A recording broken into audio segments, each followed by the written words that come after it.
Assalamualaikum warahmatullahi wabarakatuh.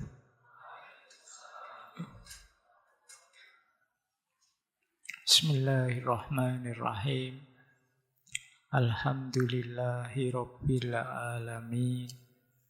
Wa bihi nasta'inu ala umuri dunya waddin. Allahumma sholli wa sallim wa barik ala habibina wa syafi'ina sayyidina wa maulana Muhammadin wa ala alihi wa ashabihi wa man tabi'ahum bi ihsanin ila yaumiddin. Amma ba'd. Bismillah, mari kita lanjutkan lagi ya pelajaran kita tentang filsafat Jawa. Malam hari ini kita akan belajar tentang filsafat cinta yang khas Jawa. Berangkat dari satu pitutur yang terkenal sekali, yaitu Tresna kuwi jalaran saka kulino. Mungkin sudah sering ya kita dengar pitutur ini, kita dengar kalimat ini bahwa tresna itu disebabkan oleh kulino, bahwa cinta itu lahir karena terbiasa. Kalau makna harafiahnya itu tresna itu cinta, jalaran itu disebabkan saka kulino, dari terbiasa. Ini nanti kita lihat ya maknanya apa. Ini mungkin agak nabrak pandangan kita bahwa cinta itu dari pandangan pertama. Kalau pandangan pertama kan berarti tidak ada kulinonya. Pokoknya nontoni kok ketok lumayan terus jatuh cinta kan gitu menurutmu. Jangan-jangan kamu salah paham. Itu bukan cinta. Karena kalau pakai filosofi ini, cinta itu akan lahir karena terbiasa.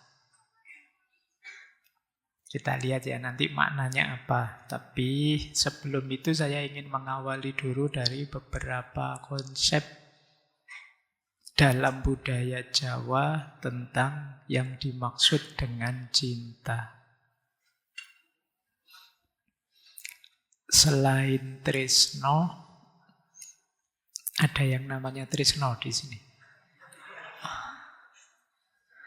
Ada asih, ada welas. Ini menarik ya, kalau di Jawa tresno itu namanya laki-laki.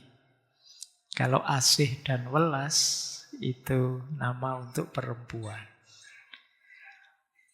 Maknanya sama, sama-sama berhubungan dengan cinta. Kalau tresno ini passion, rasa yang sangat kuat. Kita sering menyebutnya jatuh cinta. Di situ gabung antara keinginan, hasrat, nafsu, itu ada di situ. Itu namanya tresno. Mungkin kalau dipadankan dalam bahasa Arab ada mahabbah. Ada rasa. Ya memang ini awalnya sih, tapi kalau tidak ada rasa ya yang namanya cinta itu hambar. Ya kalau tidak ada rasa ya bestie saja kan. Tapi dia berubah jadi hubungan cinta itu kalau ada tresno, ada passionnya. Makanya dulu di sesi filsafat cinta kita akan menjelaskan cinta itu unsurnya 3. Yang pertama passion, yang kedua intimasi, dan yang ketiga komitmen. Passion itu rasa tadi. Kalau intimasi itu kedekatan.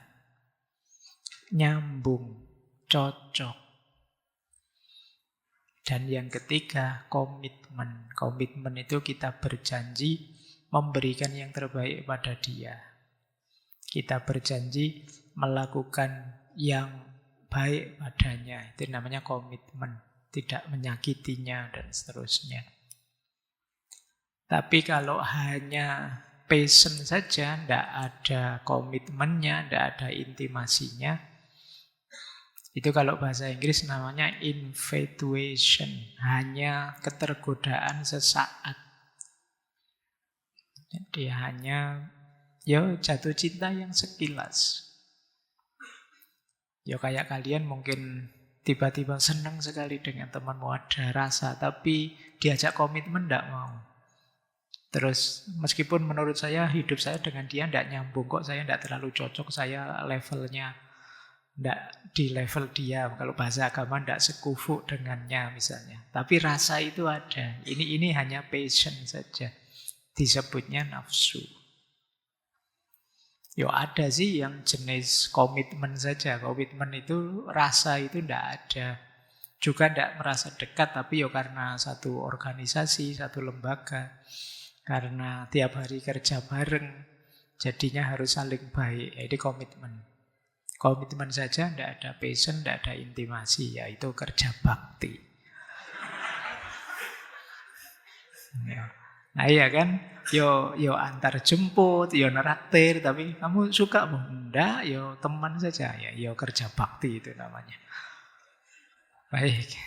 Oke ya bolehlah kembali ke belakang ketika kita banyak menjelaskan sesi-sesi tentang cinta. Nah, itu tresno, passion. Nanti ada konsep asih. Kalau asih ini ketika cinta tadi tumbuh menjadi tanpa pamrih. Terus jadi asih. Dia jadi lembut, dia jadi tulus. Itu namanya asih. Biasanya istilah ini digabung dengan welas. Welas lebih dulu terus asih. Karena ini memang nanti satu paket. Asih itu berhubungan dengan kedalaman. Kalau welas itu berhubungan dengan keluasan. Mungkin dekat dengan Rahman Rahim. Rahman itu welas. Rahim itu asih. Makanya Bismillahirrahmanirrahim mungkin kalau diterjemah dalam bahasa Jawa Rahmannya itu welas, Rahimnya asih. Allah itu maha welas, maha asih. Atau maha welas asih. Jadi asih itu ketika cinta semakin dalam, semakin tulus. Kalau tresno tadi digambarkan cinta yang untuk pasangan. Orang yang kalian cintai, pacar, istri, suami. Kalau asih ini gambarannya meskipun bisa saja nanti cinta kita pada pasangan berkembang jadi asih. Idealnya malah begitu. Jadi dalam terus jadi tulus. Kalau tresno tadi saya padankan dengan mahabbah, kalau asih ini saya padankan dengan mawaddah. Cinta yang dalam, yang rohim tadi. Nah, berbeda dengan welas. Kalau welas itu cinta yang lebih universal, lebih luas, untuk siapa saja. Jadi kalau tadi contohnya orang tua pada anaknya itu asih. Kalian pada sahabatmu tertentu itu asih. Tapi welas itu terhadap alam pun ada cinta. Ini namanya welas. Menolong orang yang tidak dikenal itu welas. Cinta pada alam itu welas. Sifatnya universal untuk semua makhluk. Jadi ketika kita asih, diri kita ini jadi seorang pecinta. Dan pecinta yang sejati tidak hanya mencintai pasangannya, anaknya, tapi mencintai siapa saja. Jadi ada tresno, ada asih, ada welas. Kalau tresno tadi mahabbah, asih itu saya padankan mawaddah, kalau welas itu rohmah. Jadi tresno, asih, dan welas. Mahabbah, mawaddah, dan rohmah. Ini kan doa yang sering dibacakan kalau ada orang menikah.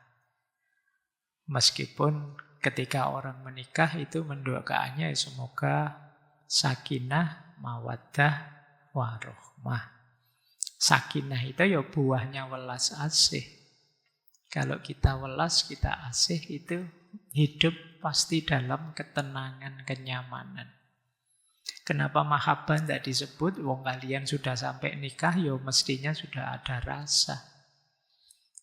Sudah passion. Tragis sekali kalau menikah tapi tidak ada rasanya. Kasihan kamu ya. Jadi, ya kalau kamu merasa begitu, ya doanya dilengkapi. Semoga dapat mahabbah, dapat mawaddah, dapat rohmah, dapat sakinah, empat-empatnya. Biasanya orang itu ya mau menikah itu ada rasa. Ya kayak tadi loh, passion, intimasi, komitmen. Oke, ya intimasi itu kecocokan, rasa dekat. Ada orang itu yang tidak intim sih, tapi tidak dekat, tidak nyambung, tapi terus menikah. Ya tetap nanti mesti ada rasa dan ada komitmen karena pernikahannya, rasa karena hidup bersama. Jadi ya karena hidup bersama, lama-lama ya muncul rasa itu. Itu tadi kalau versi Jawa, kulino.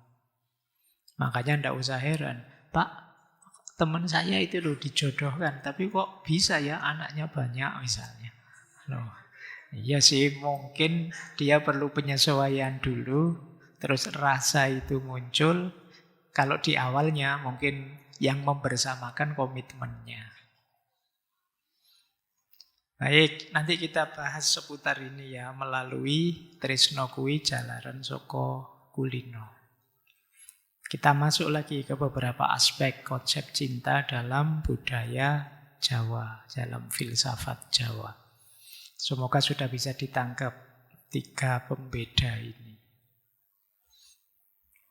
Kita masuk ke simbolisme dulu, sebelum ke konsepnya ya.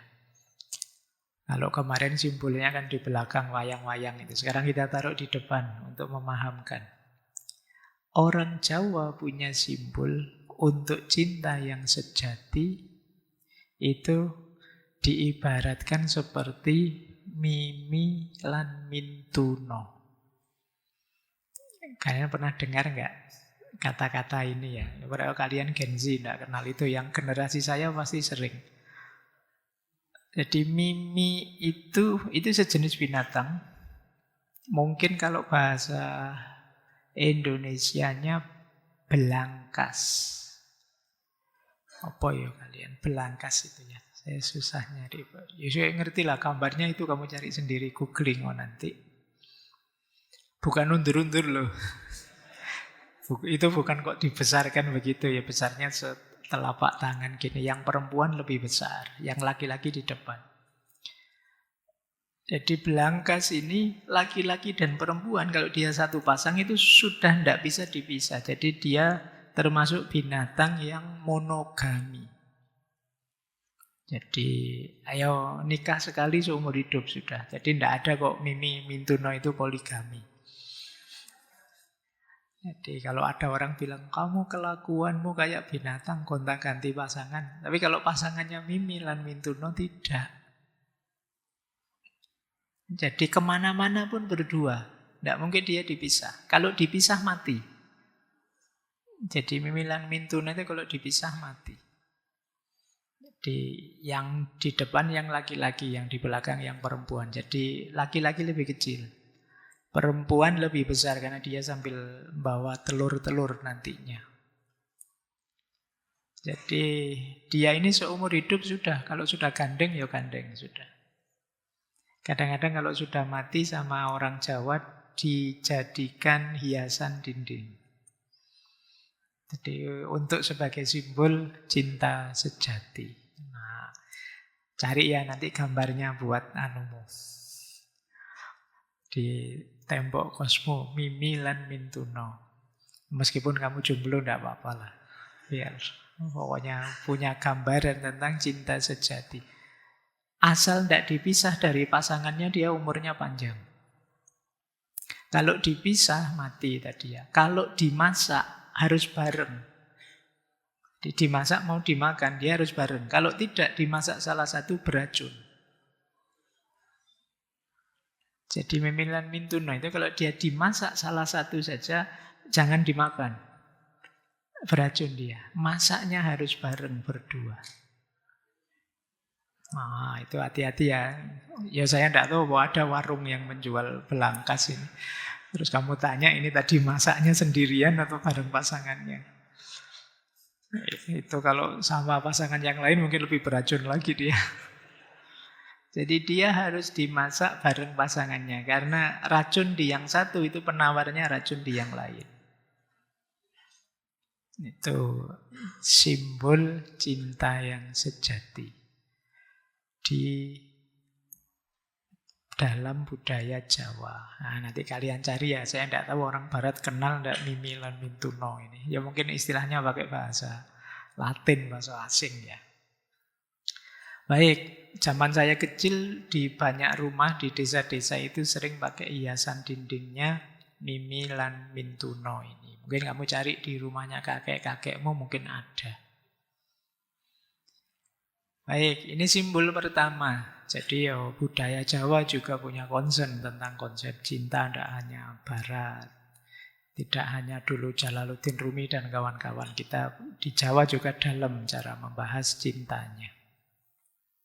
Simbolisme kedua. Itu pasangan dewa Bathara Kamajaya dan Dewi Komoratih. Ini biasanya kalau ada upacara 7 bulanan di Jawa, terus mecah degan kelapa muda, itu di luarnya digambari 2 dewa ini. Sama maknanya untuk menggambarkan cinta yang sejati. Kalau di wayang, Bathara Kamajaya itu putranya Bathara Ismaya atau Semar. Dia dikenal sebagai dewa cinta. Dewa cintanya Jawa, wayang ya. Parasnya tampan, budinya luhur, punya panah asmara. Jadi kalau kalian dipanah dengan panahnya Dewa Kamajaya ini, ya kalian akan jatuh cinta. Itu mirip ya kalau di Yunani ada Cupid. Nah itu juga kan yang membawa panah asmara. Punya pasangan Dewi Komoratih, ini putri Bathara Soma. Digambarkan sangat cantik, lembut, sayang, dan setia dengan suaminya. Jadi 2 dewa ini disimbolkan sebagai cinta abadi, harmoni, setia. Di banyak upacara Jawa dilibatkan, khususnya yang berhubungan dengan perkawinan. Ya ada sih cerita khususnya. Kalau di wayang itu ada cerita satu ketika Kahyangan itu diserbu raksasa. Sementara Bathara Guru, raja langitnya, penguasa kadewatan sedang semedi. Nah, tidak ada yang bisa membangunkan Bathara Guru ini. Akhirnya para dewa minta tolong Bathara Kamajaya ini. Karena dia punya senjata yang bisa membuat orang melek. Kalau orang jatuh cinta itu kan orang yang bergairah, bersemangat, dopaminnya naik. Nah, untuk membangunkan terus para dewa minta Bathara Kamajaya, mbok tolong panahmu arahkan ke Bathara Guru, biar dia bisa bangun. Gampanglah nanti kalau marah kita bantu menjelaskan. Dewanya dipanah asmara. Nah, ya karena situasi gawat terus dipanah Bathara Guru itu. Bangun memang, tapi beliau marah luar biasa. Sampai kemudian mata ketiganya terbuka, mengarah pada Bathara Kamajaya. Ya terbakar hangus sampai habis Bathara Kamajaya ini. Melihat suaminya terbakar, ya Dewi Komaratih tidak rela. Beliau ikut masuk ke dalam api yang membakar Bathara Kamajaya. Dua-duanya sama-sama hangus, jadi abu. Nah, terus tidak tega Bathara Guru, terharu oleh cinta dua dewa ini. Akhirnya dibangkitkan lagi dalam bentuk rasa cinta, daya cinta, yang Kamajaya dalam diri laki-laki, yang Komaratih dalam diri perempuan. Jadi mereka ditakdirkan, kalau bahasa wayangnya itu mancing. Mancing itu mirip kalau istilah tasawufnya tajalli. Masuk ke dalam orang yang sedang jatuh cinta. Jadi kalau kalian sedang jatuh cinta, itu kalau versi cerita ini ya, berarti Dewa Kamajaya itu sedang hadir mancing dalam dirimu. Yang perempuan juga begitu. Ya, saya tidak tahu kalau pas kalian bertepuk sebelah tangan itu mungkin hanya Dewa Kamajaya saja yang turun, Komaratihnya tidak. Mungkin Dewa Komaratihnya lihat, alah mancingnya kok yang kayak gitu, tidak seneng saya. Baik, tapi ini simbol cinta yang abadi ya. Jadi rasa cinta yang dalam. Baik, ini juga akan sering kalian temui sebagai simbol cinta dalam budaya Jawa. Kita lanjutkan, masih ada yang populer. Di Jawa orang banyak menyebut-nyebut dua ini. Ya, Rama dan Sinta, Romo dan Sinto. Ini simbolisme cinta yang berat untuk ditanggung. Saya tidak perlu cerita ya bagaimana kisahnya Romo dan Sinto. Ini kita belajar makna cinta apa sih yang biasanya diambil dari Rama dan Sinta ini. Meskipun belakangan saya lihat ada banyak yang nafsir aneh-aneh. Tapi sebenarnya maunya yang pertama Rama dan Sinta ini kan menikah melalui sayembara, kemudian diasingkan di hutan dan lain sebagainya, hidup sengsara, terus terpisah lagi ketika diculik oleh Dasamuka. Jadi perjalanan cinta yang sangat berat. Setelah diselamatkan dari Dasamuka, muncul gosip aneh-aneh yang membuat kemudian Rama melakukan upacara untuk membakar Ibu Sinta biar jelas bahwa masih suci. Mengapa? Menghindari gosip. Menghindari suara-suara negatif. Dan Rama yakin 100% istrinya suci, tapi dia ingin menyelamatkannya dari suara-suara yang negatif dengan cara upacara tadi. Ada beberapa yang menurut saya penting dalam pelajaran cintanya Rama dan Sinta ini. Nanti kapan-kapan ya kita bahas full. Cuma ini trailernya saja. Ya karena ngaji kita kan sering sekali bahas tema-tema cinta itu ya. Jadi pelajaran pertama apa? Cinta itu tidak sekedar rasa.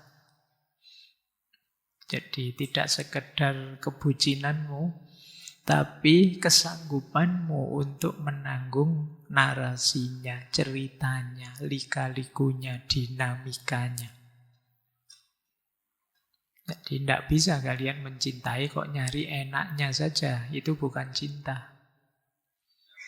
Cinta itu dituntut kita untuk sanggup menanggung ceritanya. Seperti Rama dan Sinta, ada pengasingan, ada penculikan, ada fitnah, kemudian ada hidup berjarak dari yang dicintainya. Jadi cinta sejati akan kelihatan bukan saat bahagia, tapi saat muncul ujian. Jadi tresno itu bukan tentang aku nyaman bersamamu, tapi apapun yang terjadi aku siap menemanimu. Nah, iya. Jadi itulah Rama dan Sinta. Meskipun sudah diculik berpuluh tahun, balik masih diterima. Kenapa? Karena bukan sekedar nyari senangnya saja. Oke, ini pelajaran pertama dari kisah Rama dan Sinta. Pelajaran kedua, kesetiaan itu bukan sesuatu yang bisa dipamerkan atau bisa diperlihatkan kemana-mana. Kesetiaan itu laku yang sunyi. Dewi Sinta itu waktu diculik Rahwana, dia setia dengan suaminya, dan itu ya perjalanan yang sunyi, tidak ada yang ngawasi. Satu-satunya yang ngawasi ya dirinya sendiri. Bahkan kemudian orang memfitnah beliau, menganggap beliau tidak mungkin diculik seorang penjahat besar yang sakti, yang luar biasa segalanya punya, kok tidak diapa-apain. Pasti diapa-apain itu kan gitu, suara-suara dari luar. Jadi ini memang benar perjalanan yang sunyi. Kesetiaan itu pertama-tama tidak kelihatan di luar, tapi tegas di dalam. Maka kalian bisa tertipu kalau hanya melihat dari luar. Karena luar itu bisa saja cuma acting. Bisa saja sekarang ada pamrihnya, terus gayanya kelihatan setia sekali. Tapi begitu yang dipamrih hilang, bisa ditinggal kalian. Maka setia itu jalan sunyi. Tidak akan ada orang mengapresiasi. Karena tidak kelihatan memang. Atau seandainya kelihatan pun mungkin orang mewajarkan saja. Padahal itu perjuangan berat. Misalnya ya kasih contoh, misalnya di kita banyak keluarga kurang mampu, terus suami istrinya pisah. Satu di luar negeri, yang satu di dalam negeri ngurusi anak, ngurusi apa itu. Ini kan satu-satunya yang bisa menolong adalah kesetiaan. Dan itu perjuangan sunyinya masing-masing. Tidak ada orang tahu. Bahkan seandainya orang tahu pun orang akan bilang, ya wajarnya memang begitu. Biasanya ya harus begitu, mau gimana lagi. Kan orang selalu begitu. Orang tidak melihat betapa beratnya perjuangan untuk setia itu. Dan ini dicontohkan oleh Dewi Sinta. Ya termasuk Rama. Rama kan juga berarti pisah berpuluh tahun. Tapi toh tidak nikah lagi. Padahal kalau mau kan ada itu adiknya Rahwana yang naksir.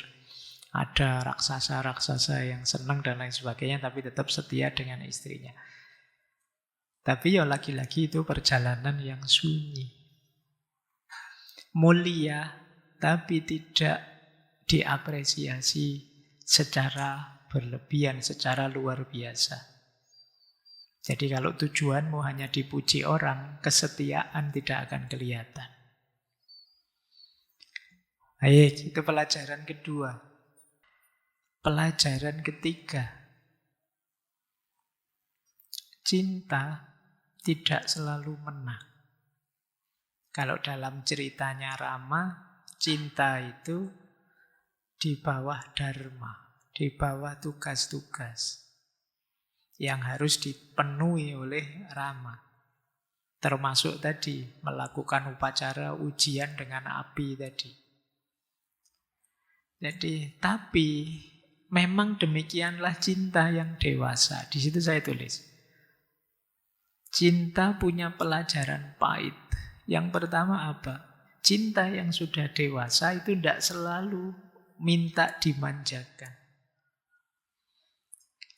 Setiap orang punya tanggung jawab sosial, tanggung jawab mungkin budaya, punya tanggung jawab etik, punya tanggung jawab religius. Cinta seringkali hadir dalam rangka mendukung pemenuhan tanggung jawab tadi. Sehingga kalau dalam ceritanya Rama, itu dharmanya didulukan. cintanya kemudian. Ini salah satu ayat cinta yang pahit. Saya tahun lalu itu yang bikin syair yang dinyanyikan oleh Iwan Fals itu kan, saya kasih judul syairnya Ayat Cinta Paling Pahit. Ayat cinta paling pahit itu ketika cinta sadar bahwa dia tidak bisa selalu senang-senang, terlalu dimanja, memanjakan atau minta dimanjakan. Bahkan ada kalanya cinta memang menuntut harus berpisah. Dan itu pahit. Cinta itu ingin nyambung tapi menuntut kita harus berpisah. Kalau dulu saya lupa di sesi ngaji filsafat yang mana, contohnya bukan kok kalian LDR-an. Tapi contohnya adalah ketika seorang ibu harus berpisah dengan anaknya. Harus nyapeh anaknya, harus melepas anaknya berjuang, menjauh. Itu sakit. Tapi kalau tidak rela dengan itu, anak ini tidak akan berkembang, tidak akan mandiri, tidak akan dewasa. Itulah cinta. Maka pelajaran dari cinta itu ya, cinta tidak selalu menang dengan hasil yang menyenangkan. Bahkan ada kalanya cinta itu justru kemuliaannya terletak pada beratnya perjuangan, bahkan ketika dia kalah oleh kehidupan. Bayangkan misalnya kisahnya Romeo and Juliet atau kisah-kisah cinta yang lain. Kan sebagian besar sad ending. Akhirnya mengenaskan, tapi justru jadi cerita cinta yang mengagumkan. Laila Majnun, kurang ngeri apa kesengsaraan cinta mereka. Kamu membayangkan harusnya kan kayak film-film ini kalau sudah sesusah itu akhirnya happy ending. Tapi toh akhirnya sad ending. Tapi tetap tidak kehilangan kemuliaan, keagungan cintanya. Bisa saja malah sebaliknya kalau dia sukses. Romeo sukses nikah dengan Juliet. Wah, terus ceritanya bisa macam-macam. Mungkin ada selingkuh lah, ada gegeran beli rumah, ada bisa macam-macam urusannya. Tapi justru ketika terpotong di situ, kita sekarang menceritakannya jadi dahsyat. Nanti kalau Laila Majnun itu jadi menikah, tidak akan lahir puisi-puisi luar biasa dari seorang Majnun. Ini sih satu sisi, makanya saya sebut kadang cinta itu pahit. Tapi justru dalam pahitnya cinta terkandung kemuliaan dan kedahsyatannya. Perjuangan-perjuangan hebat di level apapun biasanya landasannya cinta. Para pahlawan yang berkorban untuk bangsanya, ya karena mereka cinta tanah airnya. Orang tua yang berkorban untuk keluarganya, ya karena mereka mencintai keluarganya. Jadi ini pelajaran ketiga dari kisahnya Rama dan Sinta.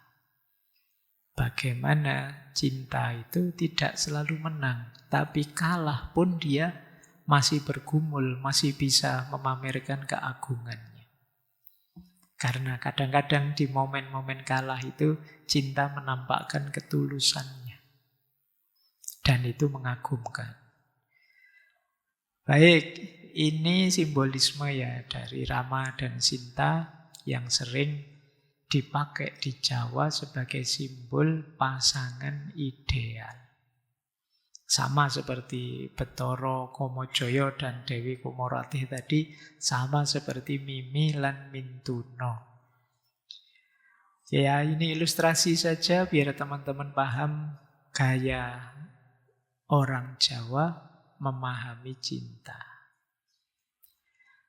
Oke, kita lanjutkan ke materi pokok kita. Itu tadi pengantar ya. Pengantarnya setengah jam. Nanti materinya padahal panjang malam hari ini. Yuk, bismillah kita mulai. Tresno kuwi jalaran saka kulino. Tadi terjemahannya, cinta itu lahir disebabkan oleh terbiasa. Jadi orang Jawa menganggap lebih melihat cinta itu proses. Tidak sekedar ledakan emosi. Jadi cinta itu bukan perasaan yang spontan. Mungkin saja sih spontanitasmu itu ketertarikan yang kuat. Tapi itu belum cinta. Cinta itu hasil laku yang panjang. Kita menemani, kita merawat, kita memahami, kita menerima. Cinta lahir dari kesetiaan dalam keseharian, bukan dari sensasi yang sesaat. Orang Jawa percaya perasaan bisa berubah, tapi kebiasaan yang dijaga akan melanggengkan rasa. Coba perhatikan, kenapa sih ada orang yang sampai tua masih saling mencintai? Karena kulino. Sudah terbiasa menjalani hidup berdua, rasa sudah bertaut sedemikian rupa. Coba tanya simbahmu, coba tanya orang tuamu, ayah ibumu. Mereka sudah saling bertaut. Ditinggal salah satu sulit menjalani hidup dengan nyaman. Kenapa? Sudah terbiasa. Misalnya orang tuamu, bapakmu sedang tugas jauh kemana. Ibu yang padahal biasanya beliau melayani, itu pun ya di rumah rasanya sepi, kebingungan. Kenapa? Terbiasa hidup bersama, berdua. Jadi kulino. Padahal kalau tadi dasarnya hanya ketertarikan, coba diinventaris. Yang membuat tertarik apa? Cantiknya. Kalau sudah tua, cantiknya kan sudah pergi. Tapi kok masih setia? Karena kulino. Nanti ada penjelasan lebih panjang tentang filosofi kulino. Jadi yang dimaksud tresno jalaran saka kulino itu ya menetapnya cinta, mengakarnya cinta. Itu karena kita terbiasa. Jangankan yang sudah nikah lama, mungkin kalian yang iseng-iseng pacaran sekian bulan kan rasanya juga ada keterikatan tertentu. Biasanya pagi-pagi kuliah gini saya dijemput, sekarang tidak ada yang jemput. Itu kan mulai terasa. Kenapa? Ada kebiasaan yang berjalan bersama. Jadi makna dasarnya itu, cinta itu proses, tidak sekedar alat atau jalan untuk senang-senang letupan emosi. Saya pernah ditanya ini, tak jawab sekarang ya, lebih detail. Dulu waktu ditanya jawaban saya tidak detail. Mengapa sih cinta pada pandangan pertama itu kadang tidak langgeng? Kadang ya, saya tidak bilang selalu. Mungkin awalnya cinta pandangan pertama, tapi kan terus kulino tadi. Tapi kalau dia hanya berhenti pada pandangan pertamanya, pandangan pertamanya itu kan mungkin terpesona wajahnya, terpesona senyumnya, terpesona gagahnya, terpesona lembutnya. Ini kan kesan pandangan pertama. Kalau berhenti di situ, kemungkinan langgengnya sulit. Kenapa? Yang pertama, karena kesan pada pandangan pertama itu lahir dari proyeksi, bukan pengenalan. Proyeksi itu gini loh, misalnya kalian lihat, senyumnya, misalnya kan. Terus kamu membayangkan alangkah bahagianya kalau aku tiap hari melihat senyum itu. Itu namanya proyeksi. Cantiknya, seneng ya kalau punya pasangan kayak gitu, nanti kemana-mana orang iri semua mesti. Itu proyeksi. Yang perempuan juga begitu. Anak ini gagah sekali ya, punya pasangan kayak gini, tak pamerin kemana-mana. Ini mapan hidupnya, berarti saya nanti nyaman sudah. Itu semua proyeksimu di awal. Itulah pandangan pertama. Jadi yang bunyi tidak sekedar ketakjubanmu, tapi kamu memproyeksikan harapanmu, fantasimu, kekosongan batinmu yang diisi dia. Itu kalau kamu berhenti di situ saja, tidak ada proses pengkulinaan, pembiasaan selanjutnya, mungkin kamu akan kaget, kecewa, dan mundur. Saya membayangkan punya pasangan secantik ini, hidup nyaman, tentram, seneng-seneng, sekarang kok jatuhnya malah susah ya. Di mana-mana digodai orang, di mana-mana orang tatapannya berbunyi, kok mau ya perempuannya, itu mungkin gitu ya. Jadi kamu terus merasa tidak nyaman. Proyeksimu berubah, hancur, tidak terwujud. Itu yang membuat kemudian kelanggengannya jadi terputus. Alasan kedua, pandangan pertama itu banyak digerakkan oleh emosi. Kayak kita waktu marah, waktu kecewa, itu kan yang menggerakkan emosi. Kalau cinta ya nanti ada hormon-hormon dopamin, terus adrenalin keluar, ketertarikan biologis. Yang seperti ini kan turunnya cepat. Jadi cinta yang sekedar ketertarikan sesaat. Ya memang, cinta pandangan pertama itu dahsyat, meledak-ledak. Kalian tidak bisa tidur malamnya, mungkin berminggu-minggu terbayang-bayang dia terus. Kenapa? Hormonmu sedang berlimpah ruah, dopaminmu meningkat tajam. Tapi kalau pada saatnya ini menyusut jumlahnya, kan ada kapan itu saya bilang, ini ya jumlahnya tidak bisa stabil terus. Tambah panjang ya tambah rasanya tidak seheboh awalnya. Jadi kalau kalian hanya mengandalkan rasa materi melalui pandangan pertama, kemungkinan langgengnya susah. Mungkin nikah terus tahun pertama, tahun kedua rasanya tidak cocok, terus ada yang pisah, ada yang cerai, dan lain sebagainya. Kenapa? Itu mungkin karena dasarnya hanya impresi awal, pandangan pertama. Yang ketiga, kenapa yang seperti itu tidak langgeng? Ya karena belum diuji, belum teruji. Iya sih sekarang sedang enak, sedang senang. Besok kalau susah, ayo. Kalau pas konflik, kalau pas kecewa, kalau pas jenuh, kalau hidup ini berubah, apa dia juga mau tetap berkomitmen? Jadi tadi proyeksimu ingin enak, ternyata tidak enak. Ketika tidak enak, apa kamu masih mau melanjutkan? Nah, kalau di Genzi itu, kalau versinya Genzi biasanya, Genzi saya bilang kan dasarnya passion, senang tidak senang. Itu kemungkinan besar kamu milih pisah.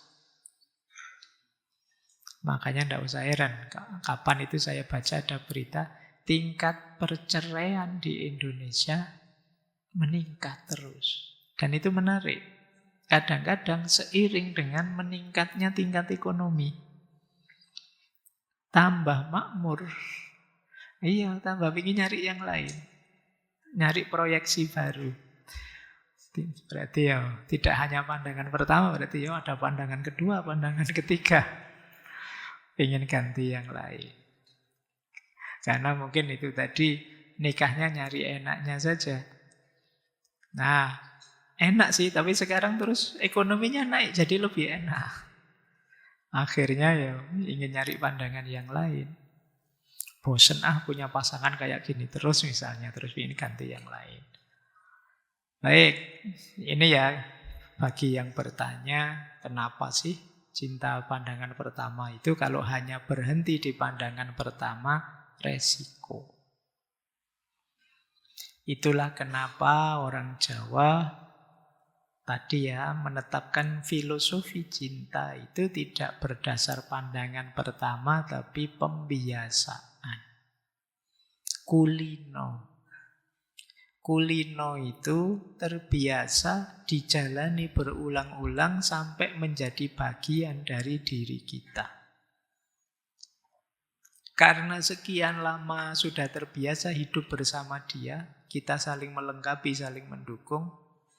Pada akhirnya jadi terbiasa. Kalau tidak ada dia, hidup kita tidak lancar, tidak nyaman. Itu kulino. Dan itu akan sangat menguatkan cinta. Jadi awalnya mungkin memang tresno, rasa, ada getarnya, ada rindunya, ada gelisahnya. Tapi kalau rasa ini tidak diolah dengan benar, apalagi hanya berhenti di rasa, ya usia percintaannya tidak akan lama. Maka perlu kulino. Kulino itu misalnya gini, di situ saya ilustrasikan ya. Menyapa tiap hari dengan sabar.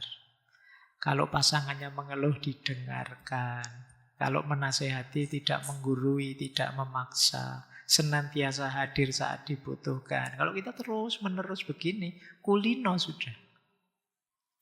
Itulah kenapa dulu kita belajar filsafat cintanya Plato, pasangan kita itu disebut belahan jiwa. Karena tidak utuh hidup kita, tidak utuh jiwa kita kalau dia tidak ada, tidak hadir. Jadi hidup jadi lebih nyaman, lebih membahagiakan kalau ada pasangannya. Yang kalau dalam bahasa Inggris kan kemudian belahan jiwa ini diserap jadi istilah soulmate. Ya, jadi pasangannya jiwamu. Oke, wah, tapi sekarang banyak yang sudah nawa itu tidak nikah. Saya baca berita-berita, itu kan Gen Z banyak kan yang sudah nawa itu tidak nikah. Lu belahan jiwamu kasihan lu. Jangan-jangan belahan jiwamu kesepian. Dia nunggu-nunggu, kamu tidak nabrak-nabrak, tidak datang-datang. Baik. Nah, kulino juga nanti berhubungan dengan rimo. Orang kalau sudah kulino, yang penting dia hadir dalam hidupku. Tidak banyak menuntut macam-macam. Nerimo itu maknanya tidak sekedar pasrah. Kalau di Jawa nerimo itu dimaknai tidak ngege mongso. Ngege mongso itu memaksakan waktu. Biarlah semua berjalan sesuai prosesnya. Makanya ada istilah kulino. Jadi ya mungkin awalnya biasa tapi tambah dalam, tambah dalam, tambah dalam. Kenapa? Sudah kulino. Jangan dipaksakan. Jangan, Pak saya ingin begitu jatuh cinta langsung mawaddah warohmah. Enggak gampang. Tidak gampang. Perlu kulino dulu untuk bisa masuk ke level mawaddah warohmah.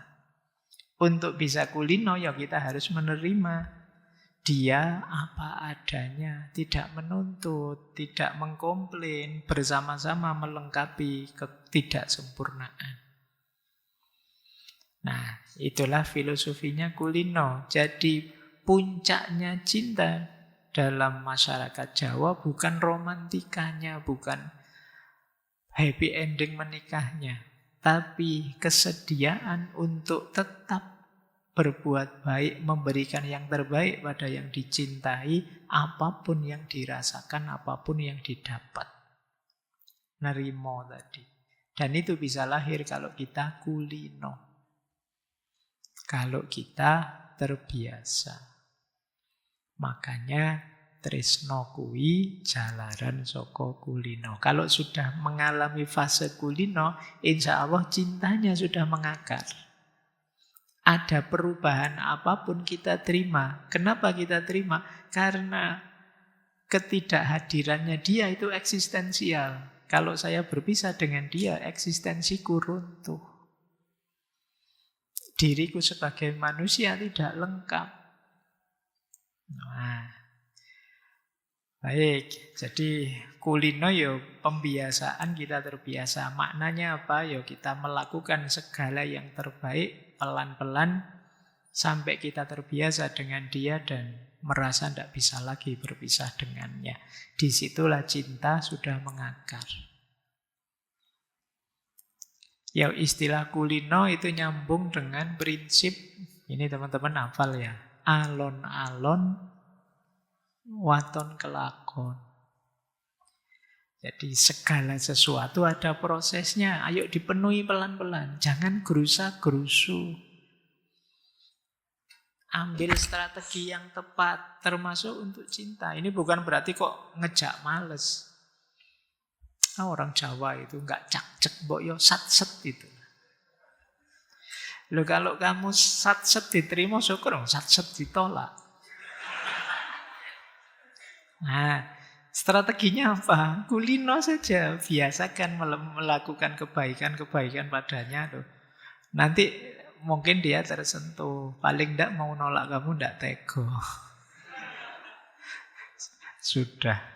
Tiap hari bantu masa tak tolak itu ya. Makna kasarnya bisa ke situ. Tapi maksudnya ya untuk memperoleh hati tidak bisa kita gerusa-gerusu sembrono.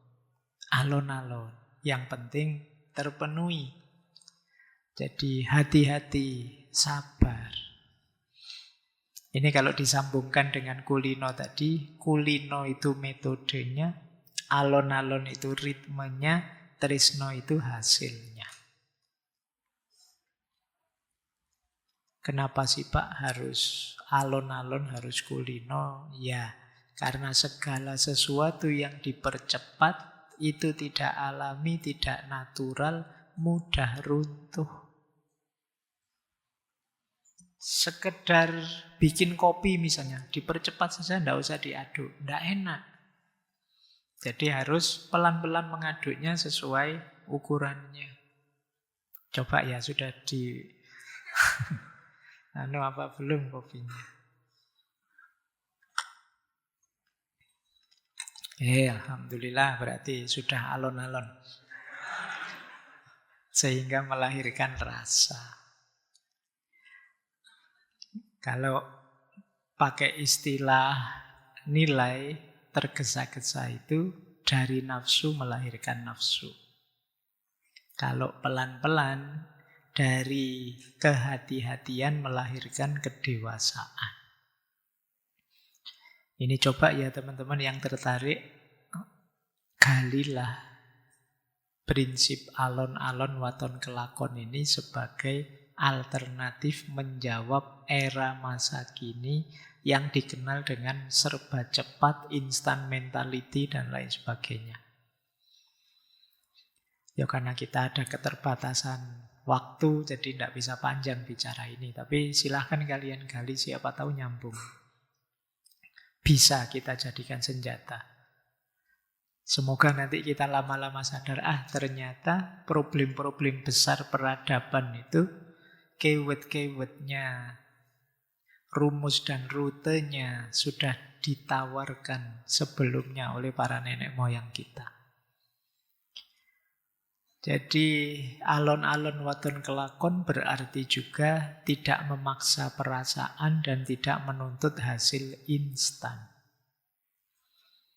Cinta yang dibangun serba cepat, ingin segera, biasanya tidak tahan banting. Kalau sudah ketemu kenyataan sering ribut, penuh drama, konflik kecil bisa menghancurkan. Karena sebelumnya belum kulino. Jadi pelan-pelan saja asal tercapai. Ini juga bermakna proses melahirkan rasa. Jangan tergesa-gesa, biar tidak kecewa. Pelan-pelan saja.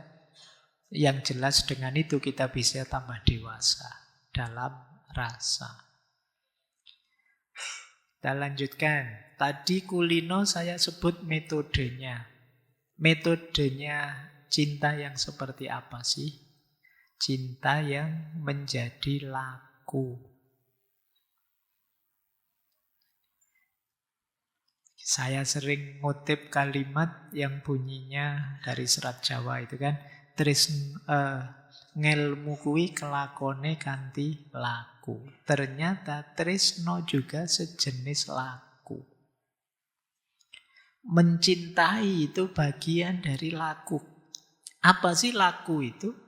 Laku itu jalan hidup, disiplin batin, tindakan sadar yang kita lakukan terus-menerus. Itulah laku. Makanya kalau kalian poso terus, yo anak ini, ngelakoni, sedang laku.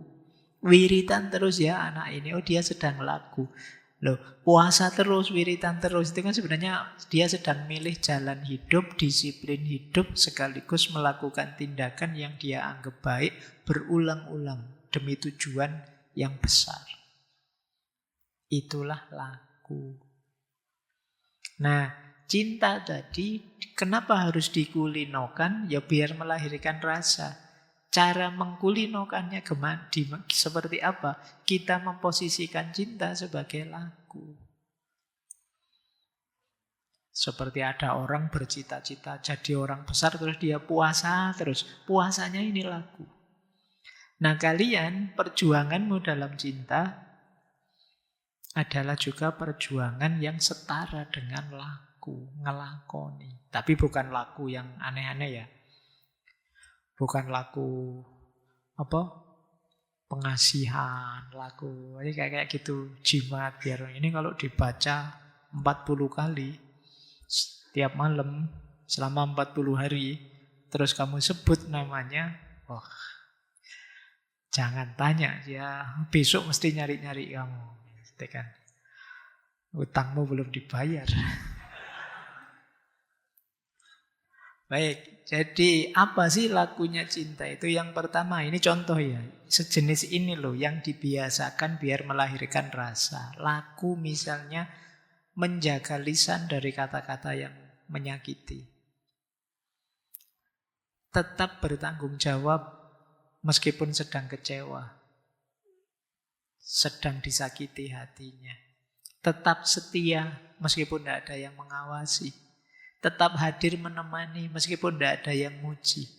Loh, kalau kita menjalani laku ini terus-menerus, percaya rasa itu akan hadir di tengah kebersamaan. Cinta yang tidak dilakoni, tidak dilambari laku, biasanya jatuhnya cinta yang egois. Cinta yang hanya mengejar kepemilikan. Terus cemburu buta, bahkan kekerasan atas nama rasa. Kalimatnya unik ya, kita biasanya pakai kekerasan atas nama agama gitu. Tapi ada juga kekerasan atas nama rasa dengan alasan cinta. Misalnya dulu ketika kita di Erich Fromm, orang yang mental cintanya posesif. Dia yang ngatur memenjara yang dia cintai sendiri. Ini kekerasan sebenarnya. Atau yang versi eksploitatif, ingin mengambil keuntungan sebesar-besarnya dari pasangannya. Ini juga berarti bukan laku, dia nyari enaknya saja.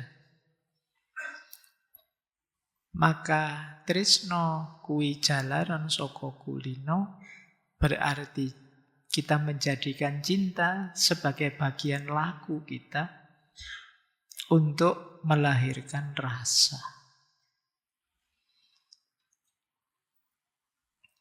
Cinta yang laku, cinta yang dilakoni akan melahirkan kesabaran, keteduhan, keselamatan bagi yang dicintai.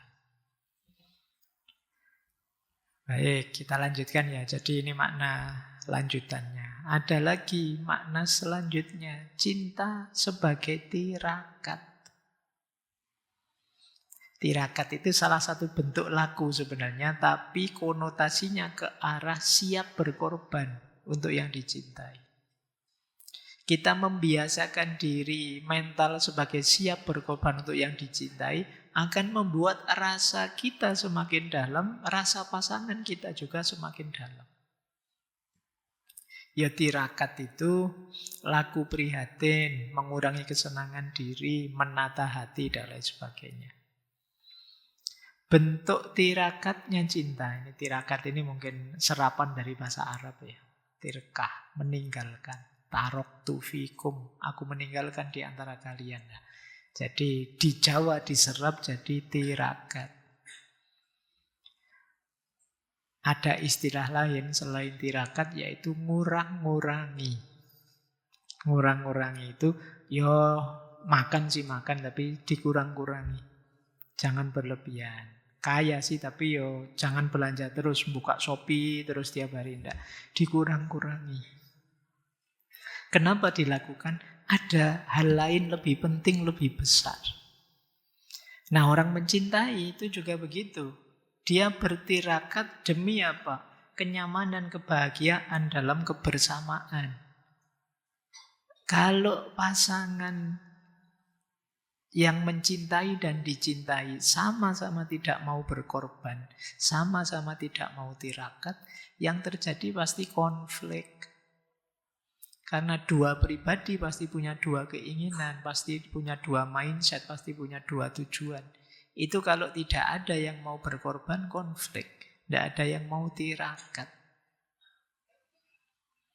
Maka lakukan tirakat. Bisa tirakat jenis menahan diri. Kata-kata, perbuatan yang menyakiti atau apapun itu. Bisa juga tadi jenis kesetiaan. Jadi saya kalau mau jujur, rasa dalam diriku sudah agak turun. Tapi kan saya harus berkomitmen, saya sudah janji membahagiakannya. Ini kesetiaan. Sebenarnya kelakuannya menyakiti hatiku. Pingin pergi saja aku, tapi saya sejak awal sudah berkomitmen ingin hidup bahagia bersama, saling memperbaiki. Lah kalau tak tinggal pergi gimana dengan janji itu? Nah ini kesetiaan namanya, orang setia. Ada lagi yang ketiga, tirakat keikhlasan. Jadi kita latihan ikhlas. Orang cinta itu kalau sejati pasti ikhlas. Tidak punya pamrih apa-apa. Selain kebahagiaan yang dicintai. Bukan aku lagi. Itu orang yang mencintai. Jadi tirakatnya orang mencintai itu ya tirakat menahan diri, tirakat setia, tirakat ikhlas.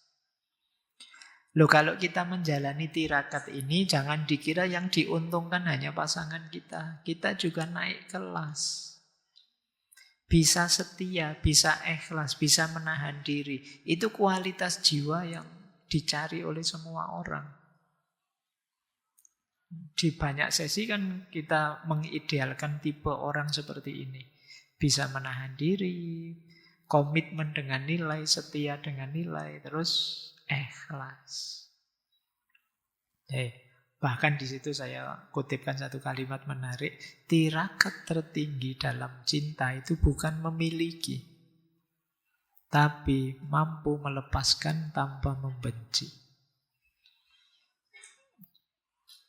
Ini seperti kalimat yang dulu pernah saya pakai itu ya. Kalau memang bahagiamu adalah jauh dariku, maka silahkan kau pergi menjauh. Kalau memang bahagiamu adalah engkau tidak mendengar kabar apapun tentang diriku, maka aku padamkan diriku dari semua berita. Dan lain sebagainya. Ini sebenarnya syair dari lagu tadi loh. Ayat cinta paling pahit. Karena yang aku inginkan hanya bahagiamu. Oke, cuma ini jangan dipakai alasan untuk ngajak pisah ya. Itu beda cerita kalau itu. Karena kamu kan pinter pakai modus macam-macam. Pak Dunia sudah ada yang lain. Terus alasannya, aku ingin kau bahagia saja. Makanya kelihatannya aku nanti akan menyusahkanmu. Kita bisa saja. Tapi ya modus karena kamu setelah itu ya dapat pasangan lagi. Baik, tapi cinta sebagai tirakat. Saya contohnya banyak tentang pasangan romantik ya. Sebenarnya ini nanti bisa diperdalam ke cinta ilahiyah juga, cinta alam dan cinta sesama. Nanti sedikit dibahas di belakang. Oke, saya lanjutkan. Melanjutkan tresno jalaran saka kulino. Tresno jalaran saka kulino itu adalah kritik tegas pada jenis cinta yang namanya instant love. Jadi cinta yang mendadak, tadi kita pakai istilah cinta pandangan pertama. Apa cirinya instant love? Adalah fragile fast relationship. Hubungan yang cepat sekali terbangun tapi rapuh. Masih belum ada unsur kulinonya. Cirinya 3 jenis hubungan fragile fast relationship ini. Yang pertama, kita cepat merasa dekat, cepat klik. Ini yang pertama ini. Jadi baru kenal sehari terus sudah aku berjanji sehidup semati denganmu. Ini baru ngerti itu saja. Belum ngerti apa-apa yang lain sudah merasa klik saja. Terus alasannya, padahal itu nafsu, tapi alasannya, nggak tahu ya, aku kok cocok saja sih kalau dekat denganmu. Rasanya kok, itu kan nafsumu aja, buat tutup-tutupi. Jadi gombalmu lah biasa yang kamu pakai, itu kan begitu. Rasanya kok nyaman ya dekat denganmu, rasanya kok aneh. Padahal itu ya tadi, infatuation, ketergodaan sesaat. Jadi ciri pertamanya kok tiba-tiba klik. Ya mungkin saja sih memang klik. Tapi kan kita belum tahu apa-apa tentang dia. Yang kamu klik itu kan sebenarnya tadi loh, proyeksimu, bayanganmu, gambaranmu. Bukan tidak boleh. Tapi kalau sudah merasa klik ya perdalam deh. Coba dicek lagi, dibiasakan lagi, dikulinokan lagi. Ciri kedua, instant love yang hubungan cepat tapi rapuh ini biasanya fasenya melompat. Dari kenal terus langsung cinta atau langsung berharap. Ini terlalu cepat. Baru salaman, kamu anak mana? Ya, semoga ya nanti jadi ibunya anak-anakku. Misalnya. Ya kok ujuk-ujuk sampai sana itu gimana? Itu pikiranmu loh ya yang kadang bilang begitu. Kan saya cuma menyuarakan saja. Jadi ini kamu lompat. Gitu loh. Iya sih ada peribahasa, tak kenal maka tak sayang. Tapi setelah kenalan tidak berarti otomatis langsung sayang. Tetap ada proses. Oke, itu ciri kedua. Ciri ketiga, cinta yang cepat tapi rapuh adalah kita tidak menyisihkan ruang dan waktu untuk saling menakar watak, untuk saling mendalami, mengenali. Pokoknya karena sudah terlanjur dibutakan oleh pandangan pertama tadi, terus kamu anggap dia baik saja, kamu maklumi saja dia apa adanya, kamu tidak bisa membaca sudah. Terlanjur terbutakan. Ini jenis instant love yang pertama. Ya masalahnya apa sih Pak kalau seperti ini? Kan enak Pak, cepat. Iya, tapi masalahnya adalah kamu belum paham tentang dia. Dasarnya hanya perasaan sesaat. Tidak menjamin kalau kamu nanti tahu kenyataan dirinya, rasa itu masih kuat bertahan. Biasanya terus runtuh. Maka tresno jalaran saka kulino. Cinta itu bukan loncatan tapi penapaan. Penapaan itu setahap saling mengenali, bukan langsung meloncat. Tresno jalaran saka kulino juga watak kita akan kelihatan seiring berjalannya waktu. Kalau hanya satu momen sulit, maka ayo dibiasakan sehingga akan kelihatan aslinya. Ini kadang-kadang kan kita merasa ketipu. Terus kalau sedang ramai terus bilangnya begini, biyen kata opo, saiki kata opo. Itu biasanya gitu. Dulu lihat apa, sekarang lihat apa. Dulu kamu belum bisa melihat, sekarang kamu lihat aslinya. Terus kamu kecewa karena tidak sama dengan proyeksimu, bayanganmu.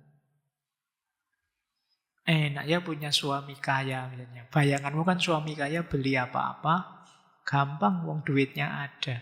Nikah beneran ternyata pelitnya luar biasa.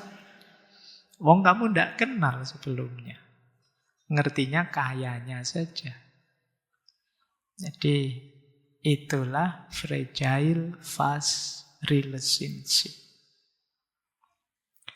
Terus tipe instant love yang kedua adalah, tadi sempat disinggung sedikit ya, istilahnya kalau di psikologi dopamine driven love.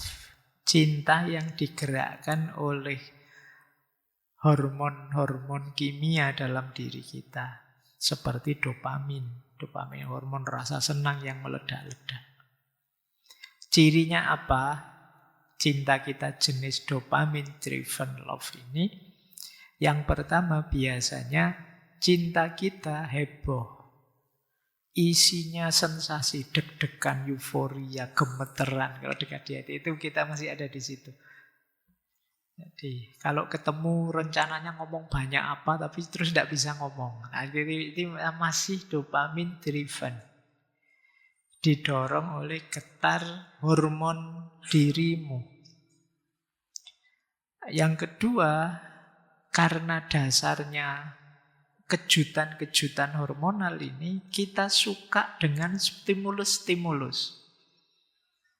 Kejutan-kejutan, chat-chat yang mengejutkan. Tiba-tiba WA, I miss you, itu kamu senengnya luar biasa. Padahal mungkin ngirimnya tadi iseng. Jadi ini driven dopamine love. Dia melakukan apa saja kamu tafsirkan untuk dirimu, sehingga kamu melonjak-lonjak terus. Kalau kalian hanya ada di sini, biasanya rasa itu turun dan kalian bosan kalau intensitas dopamin stimulusnya mulai turun. Jadi rasanya sudah biasa. Alah, chatting itu lagi, mesti miss you lagi, bosan. Nah, sudah begitu. Padahal sebelumnya kalian begitu excitednya dikirimi WA, tapi sekarang lama-lama bosan. Kenapa? Yuk, hormonnya sudah mulai menipis. Dopaminnya sudah mulai berkurang. Jadi kalau kamu kok tidak seperti dulu, dopamin saya sudah mulai habis. Kalau ingin melonjak-lonjak lagi, nyari yang lain itu biasanya naik lagi, melonjak lagi. Jadi kalau hanya mengandalkan dopamin, pasti tidak langgeng. Itu instant love. Jadi masalahnya apa model ini? Sebenarnya yang kita cintai bukan orangnya, kita lebih suka sensasinya. Asik loh kalau sama dia, ceria dunia ini rasanya kalau sama dia. Jadi dia mencintai efeknya, bukan orangnya. Wah kalau sama dia ketawa-ketawa terus, oh nanti begitu ya subscribe channel stand up, channel lucu-lucu, kamu jadi tidak terlalu lucu lagi. Hilang rasanya. Kalau basisnya hanya dopamin.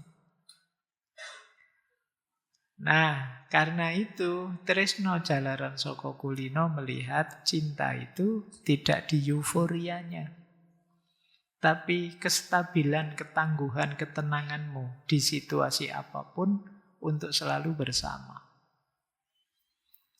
Yang kedua, kebiasaan bareng-bareng yang menumbuhkan kebersamaan.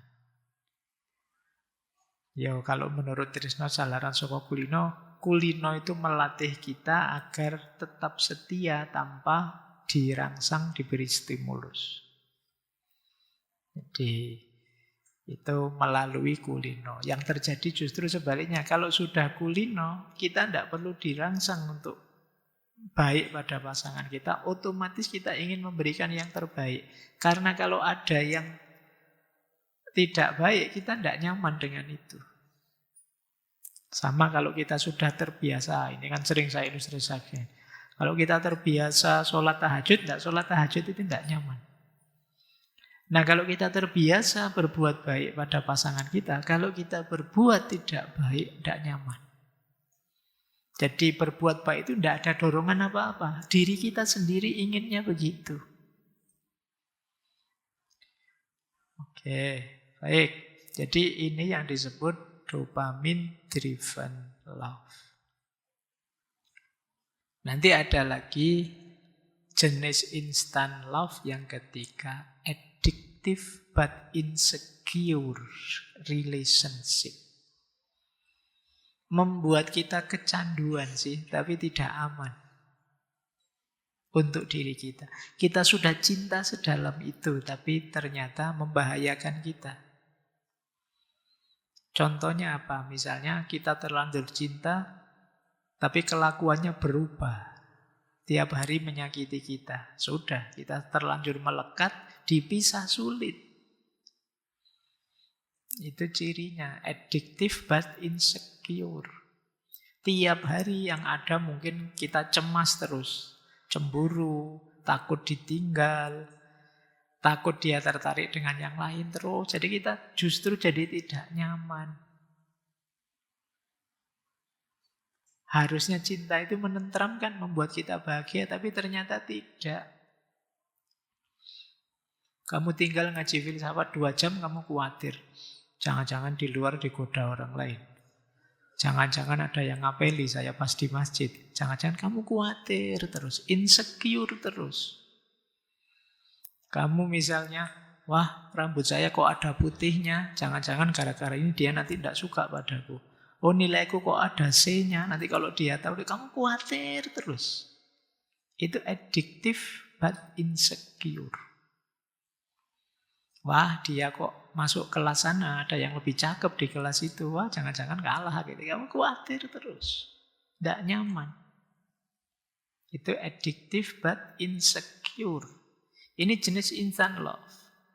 Maka solusinya sama. Ayo dikulinokan. Ayo kita percaya, kita setia pada pasangan kita tanpa harus kemudian merasa cemas. Kita latihkan untuk percaya. Kita kulinokan percaya. Itu lebih menenteramkan. Makanya jalan kulino itu penting.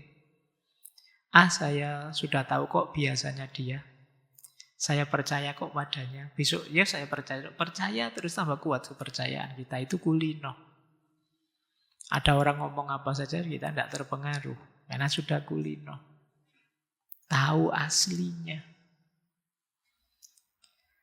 Oke, jadi kadang-kadang ya cinta kita kan ke sini, addictive but insecure. Kita begitu jatuh cintanya, begitu bucinnya sih, tapi terus cemas tiap hari. Lanjut, jadi ini lawannya ya teman-teman. Trisno Jalaran Soko Kulino itu mengkritik instant love. Yang instant love itu addictive but insecure, dopamine driven love, dan fragile fast relationship. Perhatikan ya, nanti jenis relasimu ada di mana. Yuk, sekarang apa yang harus dilakukan, dikulinokan? Biar cinta semakin mantap. Perilaku cinta itu ada 3. Yang ideal dalam filsafat Jawa ya. Yang pertama ngayomi. Yang kedua ngayemi. Dan yang ketiga nguwongke. Ngayomi, ngayemi, nguwongke. Kita bahas dulu yang pertama. Ngayomi. Ngayomi itu cinta yang melindungi. Ada yang pakai istilah protektif tapi tidak posesif. Tentu saja karena aku cinta, aku ingin engkau terhindar dari bahaya. Aku ingin engkau jauh dari kesulitan hidup. Tapi tidak posesif. Karena kalau posesif ingin mendominasi. Kamu harus ikut aku. Hanya aku yang boleh kamu turuti dan lain sebagainya, itu posesif. Tapi cinta itu ngayomi. Ngayomi itu memberi rasa aman. Cinta tidak membuat kita cemas. Tidak membuat kita takut kehilangan atau takut hukuman. Saya mau melakukan ini tapi nanti kalau dia tidak setuju terus pergi dariku gimana? Ini kita masih memberikan rasa takut. Tapi cinta yang ngayomi itu membuat yang dicintai aman. Membuat yang dicintai tidak takut, tidak insecure, tidak overthinking. Nah ini ngayomi namanya. Cinta yang ngayomi itu tidak mengontrol, tidak memeras emosi, tidak menjadikan aku mencintaimu sebagai alasan untuk mengkekang kita. Itu ngayomi. Kalau peribahasa Jawanya, tresno ora dadi pager nanging dadi payung. Jadi cinta itu bukan yang memagari, memenjara, tapi yang memayungi kita. Itu ngayomi. Memayungi itu kan melindungimu biar tidak kepanasan atau kehujanan. Kamu mau jalan kemana, ayo. Tidak apa-apa. Itu namanya ngayomi. Tapi kalau mageri, kamu dikasih pagar, tidak bisa kemana-mana tanpa seizinku. Atau ya kamu di seputar pagar itu aja, jangan kemana-mana. Ini yang posesif. Jadi cinta itu harus ngayomi. Itu perilaku cinta khas Jawa. Ngayomi itu kan sangat sayang dengan kita tapi membebaskan, tidak mengekang. Itu ngayomi. Yang kedua, ngayemi. Ayem itu tentram. Cinta itu mensejahterakan, menenteramkan batin. Cinta itu membuat kita teduh, membuat kita hening. Tidak selalu riuh. Tidak kok terus meledak-ledak terus, tidak. Ayem saja. Tenteram saja. Nyaman hidup kita, tidak lelah, tidak penuh drama, tidak tegang terus. Ngayemi itu membuat kita leluasa jadi diri kita. Kan banyak orang karena saking khawatirnya ditinggalkan yang dia cintai, dia mengubah dirinya. Atau pura-pura acting sekiranya yang dicintai tidak pergi. Dan itu pasti melelahkan. Misalnya di depan pasanganmu, kamu tiap hari acting. Karena kamu tahu pasanganmu sukanya yang begini. Kamu acting begitu terus. Padahal itu bukan tipemu. Saya ini agak introvert, Pak, misalnya. Tapi pacar saya maunya ekstrovert terus. Maunya hura rame-rame terus. Saya kan harus latihan begitu, Pak. Kalau tidak begitu nanti saya ditinggal. Kita palsu. Memalsu diri itu capek. Kamu kelelahan.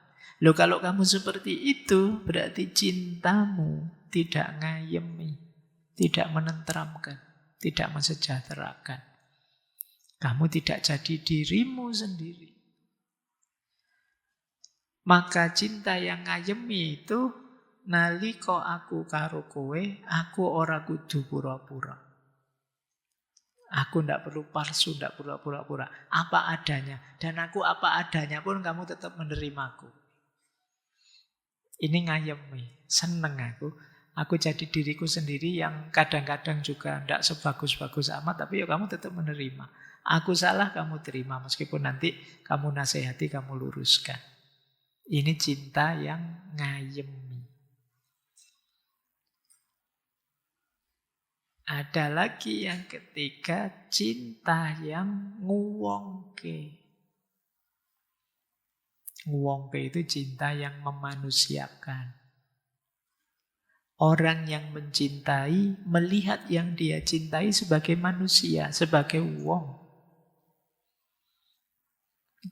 Jadi, bukan milik, bukan properti. Bukan sekedar jalan untuk melampiaskan ego kita. Bukan sekedar status atau obat atas luka batin kita. Enggak.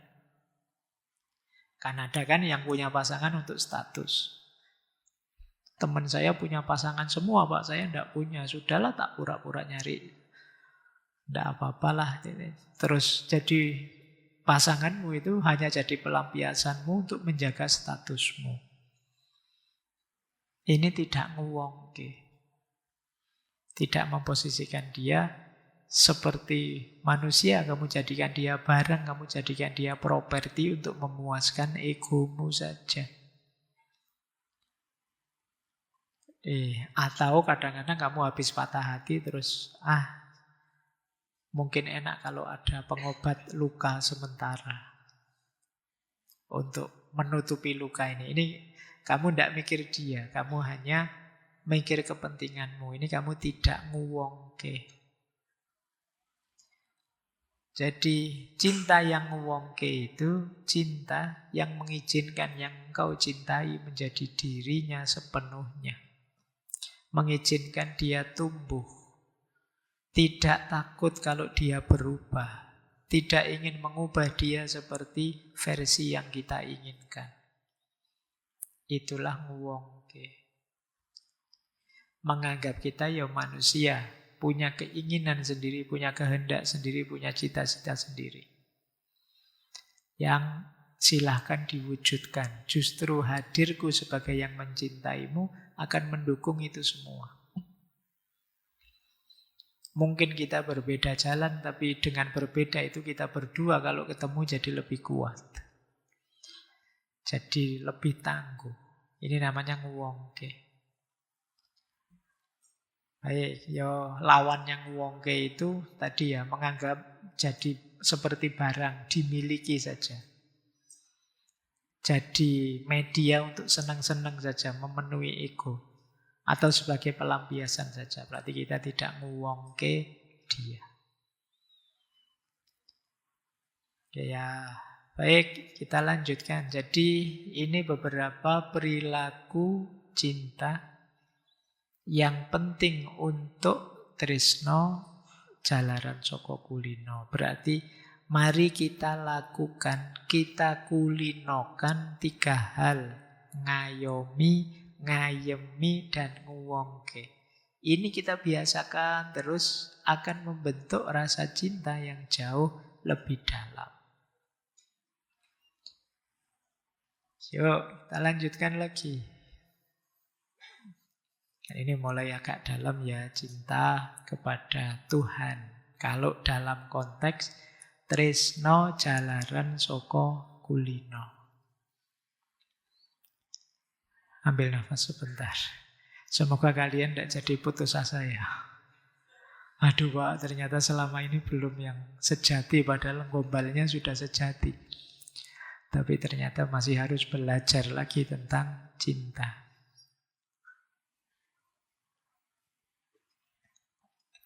Sekarang konteks Tuhan. Bagaimana sih prinsip tresno jalaran saka kulino ini dalam konteks cinta ilahiyah? Apa yang harus kita lakukan? Jadi dengan pitutur ini berarti apa? Dalam kita berhubungan dengan Tuhan, jangan menunggu rasa. Awalilah dengan ngelakoni, dengan ngulinakno. Nanti rasa itu muncul. Disuruh sholat misalnya, nunggu mantep Pak. Nunggu dalam dulu Pak, nunggu. Ayo ndak keluar-keluar. Itu kayak kalian bilang nunggu hidayah Pak. Ayo, ya ndak akan nyampe-nyampe kalau kamu tunggu. Caranya bukan begitu. Caranya dilakoni dulu, dikulinakno. Nanti rasa itu muncul. Mungkin sekarang sholat kita, ibadah kita, ngaji kita itu rasanya datar saja. Belum ada rasanya. Tidak apa-apa, lanjut saja. Lama-lama rasa itu akan muncul. Jadi tresno jalaran saka kulino. Lama-lama kita muncul rasa senang, rasa dekat, intimasi tadi. Mungkin ada passionnya. Kalau dalam agama tentu saja pada Tuhan. Jadi rasanya Tuhan hadir dalam kesejatian hidup kita. Kenapa? Sudah lama saya ngelakoni, ngulinakno berhubungan dengan Dia. Jadi ini yang menarik ya, karena kadang-kadang pembuktian tentang Tuhan itu kan ada yang dengan akal, ada yang dengan alam, ada yang dengan rasa. Tapi kalau di Jawa dengan peribahasa ini enggak. Cara untuk kita bisa berhubungan, punya rasa pada Tuhan, caranya apa? Ngelakoni. Jalani saja. Tidak usah tanya dulu hikmahnya sholat apa, manfaatnya sholat apa. Jalani. Kamu akan merasakannya. Jadi rasa tumbuh setelah dijalani. Jangan nunggu muncul rasa baru dijalani. Ini untuk ketuhanan ya. Jangan dibalik nanti untuk lawan jenis nanti saya lakoni dulu Pak, siapa tahu muncul rasa, ya jangan begitu. Ini konteksnya untuk cinta ilahiyah. Jadi makna tresno jalaran saka kulino itu Diawali dari menjalankan. Kayak kalian waktu kecil itu loh, sama orang tua kan disuruh ngaji, disuruh sholat. Jangan kok dikomentari, alah ngaji nggak tahu artinya saja. Ya ndak apa-apa, memang anak TK. Diawalinya itu dulu. Biar apa? Muncul rasa dulu. Jadi biar dia sadar hidup ini ada Tuhan, hidup ini ada tugas, ada amanat. Itu yang dimaksud rasa melalui ngelakoni dan ngulinakno. Yang kedua, mengulinokan dalam tanda petik dan ngelakoni yang berhubungan dengan Tuhan itu tidak hanya melalui ibadah-ibadah pokok, tidak hanya melalui sholat, zakat, puasa, tapi juga di semua ruang. Ketika kita hadir di pasar, di sawah, di rumah, tidak hanya di masjid. Jadi di setiap momen kita sadari hadirnya Tuhan, kedekatan dengan Tuhan. Ini akan membuat kita kulino. Dan kalau kita sudah begitu, akan tampak dalam kehidupan kita. Kalau kita sudah kulino dengan kesadaran ilahiyah, akan tampak akhlak baik kita. Misalnya kita jadi tidak serakah, kita jadi tidak ngoyo berlebihan, kita tetap welas asih meskipun disakiti orang, kita tetap eling waspada meskipun sedang sibuk. Kenapa bisa begitu? Kesadaran kita sudah kesadaran hadirnya Tuhan senantiasa. Jadi Tuhan kita cintai karena setiap hari kita ajak, kita sadari kehadirannya di semua ruang hidup kita. Itulah tresno jalaran saka kulino. Kalau mau digambar rutenya seperti yang saya tulis itu. Diawali dari kulino, terus muncul katresem, atau kadang pakai istilah kesengsem, berarti rasa sudah ada. Terus kandil, kalian ngerti ya kan? Kandil itu melekat. Kemudian puncaknya manunggal rasa. Tapi awalnya kulino. Kulino itu pembiasaan. Biasakan berdoa, biasakan zikir, biasakan melakukan apapun bismillah, niat karena Allah. Kalau kita biasakan itu, lama-lama akan muncul rasa cinta, kesengsem, rasa senang yang menenangkan. Jadi justru hati kita rasanya hampa kalau merasa jauh dari Tuhan.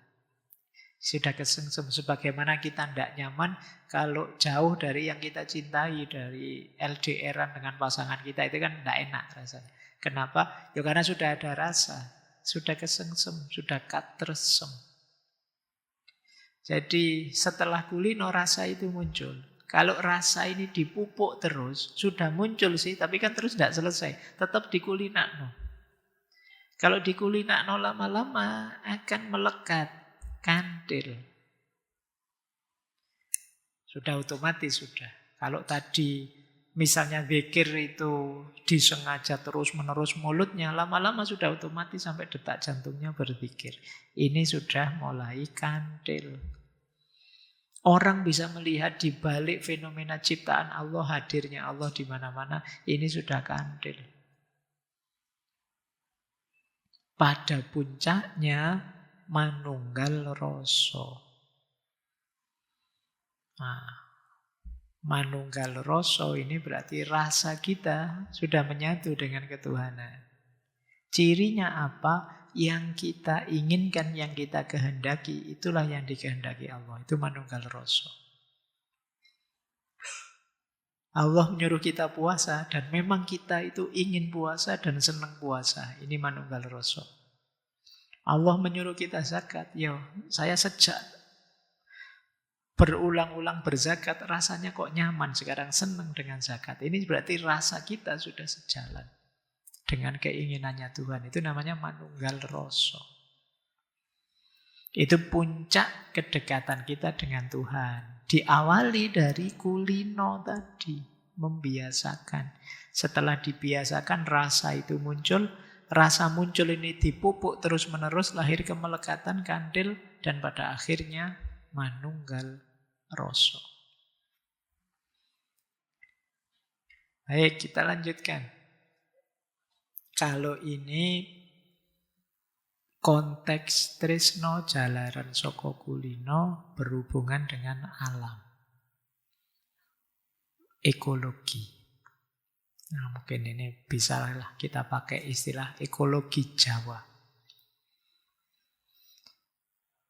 Jadi maksudnya tresno jalaran saka kulino kepada alam itu tentu saja yang pertama adalah bagaimana kita memposisikan diri sebagai bagian dari alam, kemudian menyatukan ritme hidup kita dengan ritme alam. Ketika kita membiasakan begini, ya tetap nanti rasa cinta pada alam itu akan lahir, akan muncul. Yang kedua, niteni. Kita memahami, mengingat-ingat tanda-tanda alam. Itu membuat kita cinta nanti pada alam.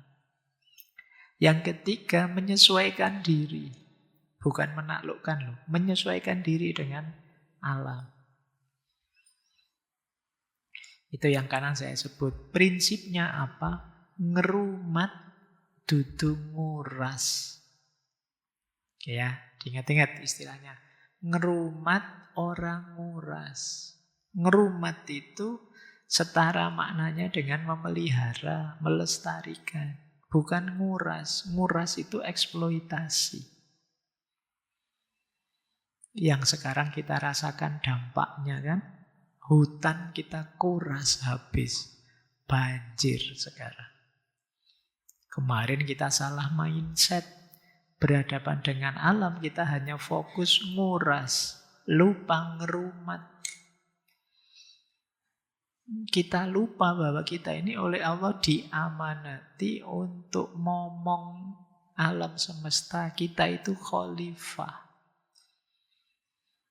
Jadi, ya memang kita diizinkan mengambil manfaat, intifa, tapi sekaligus kita harus menjaganya. Jangan berlebihan intifaknya.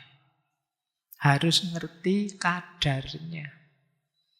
Harus bisa berpikir panjang efeknya. Kenapa? Karena kita diberi amanat sebagai khalifatullah fil ardh. Bila perlu, wong kana kita yang diberi amanat, ya harus mau tirakat. Jangan ngejar senengnya saja dengan mengorbankan yang harusnya dirumat. Itu seperti orang tua yang mengorbankan anaknya untuk senang-senang dirinya, kan jatuhnya begitu nanti ketika kita nguras alam. Mari kita biasakan dekat dengan alam biar ada rasa terhadap alam. Semoga kita tidak menganggap alam itu hanya objek kita saja. Alam juga subjek, punya kediriannya sendiri, maka ayo kita bersahabat, ayo kita dekat dengan alam. Jadi makanya ada tadi selain ngerumat orang nguras, ada kalimat njupuk sak perlune balekake sak mampune. Kita ambil sejauh kita perlu saja, jangan berlebihan. Jadi, sering saya bilang, butuh itu kalau kebutuhan kita, sekedar kebutuhan, itu sampai anak turun kita sampai kiamat, alam ini bisa menyediakan kebutuhan kita. Seperti kata Mahatma Gandhi itu. Kalau hanya memenuhi kebutuhan manusia seluruh dunia, alam ini cukup. Tapi alam ini tidak akan cukup untuk memenuhi kebutuhan bahkan hanya satu orang saja, tapi yang serakah. Apalagi di Indonesia yang serakahnya banyak orang. Ya tambah tidak cukup kita. Maka ayo ya, mungkin sulit menggugahmu pakai teori-teori barat, ekologi, sadar alam. Loh, nenek moyang kita sudah punya filosofi-filosofi dalam. tentang bagaimana menyikapi alam. Belum lagi yang sisi spiritualnya. Bagaimana ketika kita berhadapan dengan alam membawa kita pada kesadaran ketuhanan. Baik, kapan-kapan kita perdalam ya tentang ekologi lokal. Mungkin dari berbagai daerah, kapan-kapan tapi.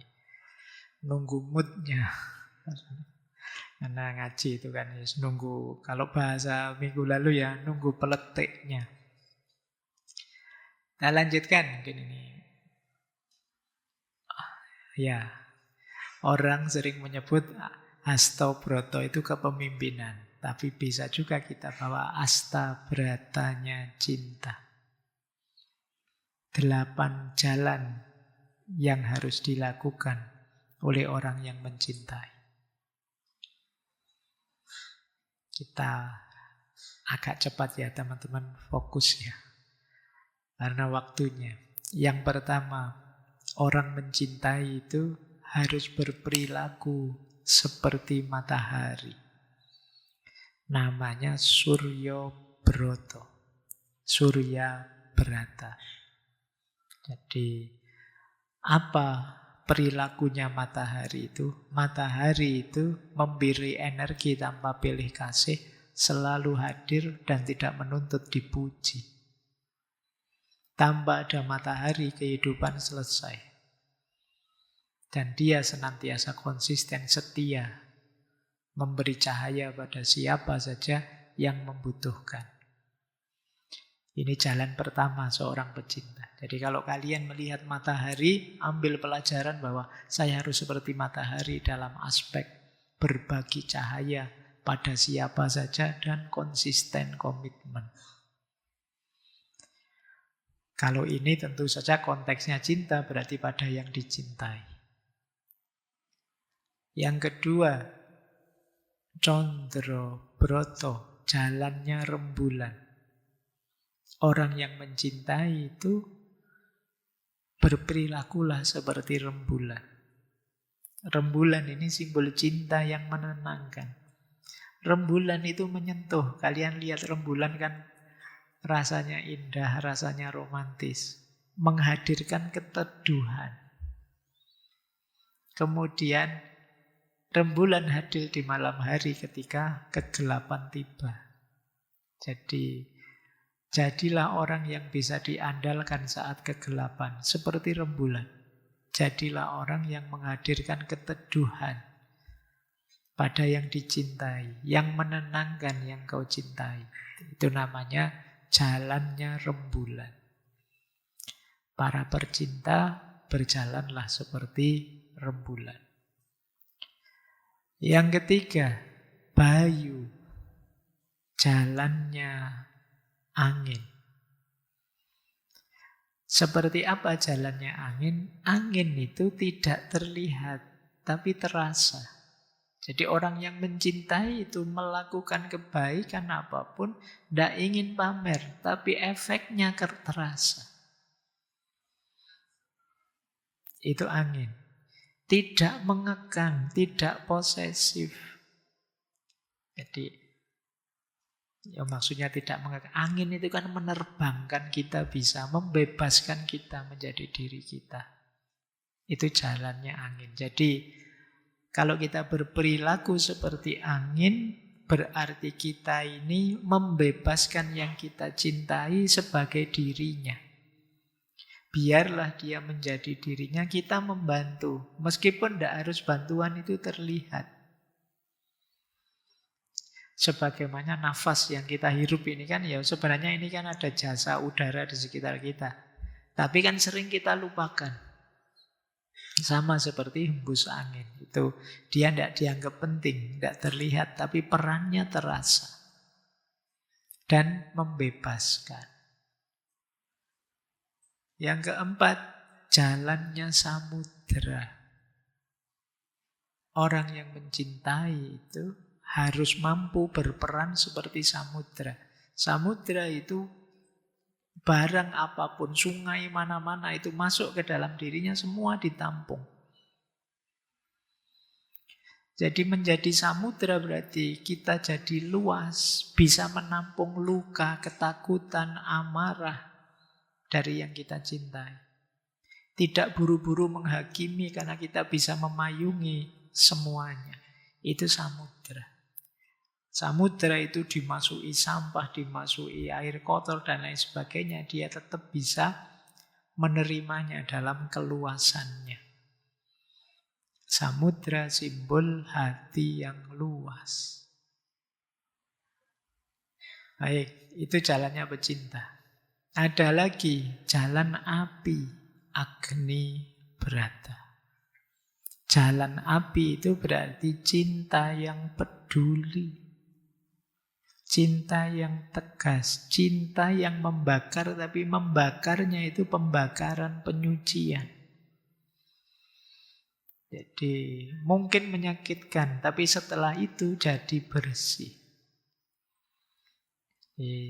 Berarti kalau kita mencintai seseorang, kita tidak abai padanya. Kalau dia salah, kalau dia keliru, ya kita tegur, kita luruskan. Ini peran seperti api. Membakar segala yang buruk-buruk.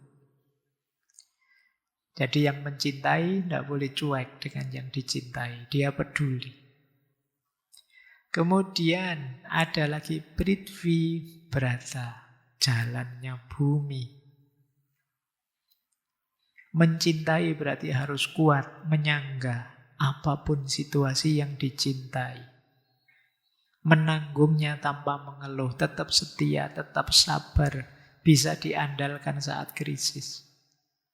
Seperti bumi yang kita injak-injak tiap hari, kita melakukan angkara murka di atasnya, tapi dia memberikan buah, memberikan tanaman, memberikan makanan untuk kita. Itu khasnya bumi. Yang ketujuh, Indra Brata. Dewa Indra sering disebut simbol hujan atau simbol langit. Jadi ini hujan ini simbol dari keadilan. Hujan itu kan turun pada siapa saja. Dan dia tidak manipulatif, dia terang-terangan datang. Ini simbol dari hujan atau simbol langit, dia menaungi. Orang yang mencintai berarti seperti hujan, dia harus adil. Yang benar ya disebut benar, yang salah ya disebut salah. Tidak kemudian mentang-mentang yang dicintai dianggap benar terus. Tidak bisa begitu, karena dia harus Indra Brata. Jalan ke-8, Yama, Dewa Yomo. Sering disebut dewa kematian. Disebut juga dewa waktu.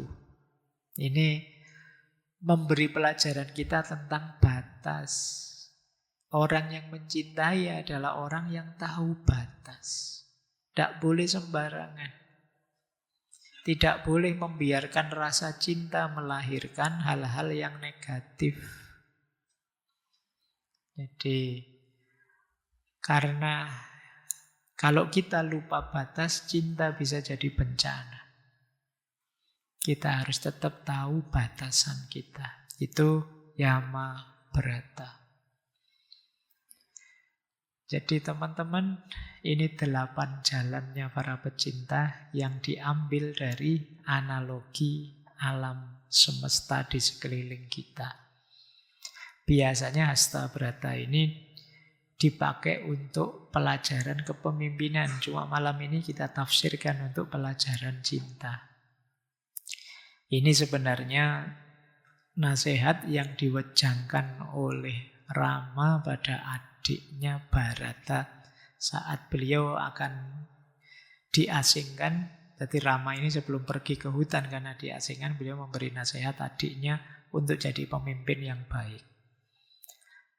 Pemimpin yang penuh cinta. Makanya malam hari ini saya ambil Hasta Brata ini untuk makna 8 jalan para pecinta. Baik. Terakhir, tresno jalaran saka kulino. Pada intinya cinta bukan soal rasa yang datang, tapi kesediaan untuk tetap tinggal. Bukan soal gemetar pertama, tapi soal kesetiaan pada hari-hari biasa.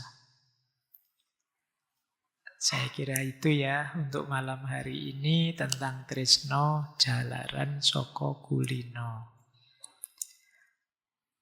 Sesi malam hari ini menjadi sesi terakhir ngaji filsafat tahun ini. Ya, karena seperti yang diumumkan, saya takutnya minggu depan banyak yang datang. Minggu depan kita libur dulu sebentar, saya ada halangan. Minggu terakhir kita ketemu lagi, tapi mungkin tidak persis majelisnya seperti ini ya. Kita ketemu dalam rangka mensyukuri datangnya tahun yang baru dan muhasabah terhadap yang sudah kita lakukan di tahun sebelumnya.